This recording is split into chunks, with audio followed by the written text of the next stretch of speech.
বন্ধুরা যা 50 টাকা চা খাবে তার সাথে আমার খুব ভালোবাসা আছে। কিভাবে সার্ভ করবে, এই যে একটা টিস্যু নেবো, এবার প্রথম রোদের থেকে আসবে তো কিছু ডার্লিং, এবার ঘাম মুছে দিয়ে। তুমি কি সেই ডলি চায়ের মতন না? আরে ডলিদের ঘাম মুছে না, আমি বলছি আই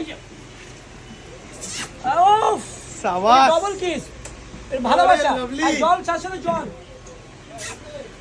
ঠিক আছে? মানে জল এর মধ্যে খুলে মানুষ জল খাবে 50 টাকা চা খেলে। প্রথম মানে এশিয়ার মধ্যে প্রথম স্টেশন যে কাছেবেলা 50 টাকা চা খেলে একটা জলের বোতল, তার সাথে কম্পালসারি বিস্কিট ফ্রি, প্লাস এরকম ঘাম মুছিয়ে আদর করে বরণ করে চা দিই আমি। কদিন পর ফুল বেল পাতা নিয়ে আসবো, ফুল বেল পাতা দিয়ে চা বরণ করবো। হ্যাঁ, রোজ ওয়াটার দেবো আর গোলাপ ফুল দিয়ে বরণ করে 50 টাকা চা খাবে বরণ করে দেবো। কথা দিচ্ছি আমি। দেখো কিন্তু এই যে চা কিন্তু পেয়ে গেছি, দেখো কেশর দেওয়া, উপরে পেস্তা দেওয়া, বিস্কুট দিয়ে লাউ পলা সেটে চা খাওয়াচ্ছে মাত্র 50 টাকায়। আর এই যে জলের বোতল, আরে এই জলের বোতল কি, আরে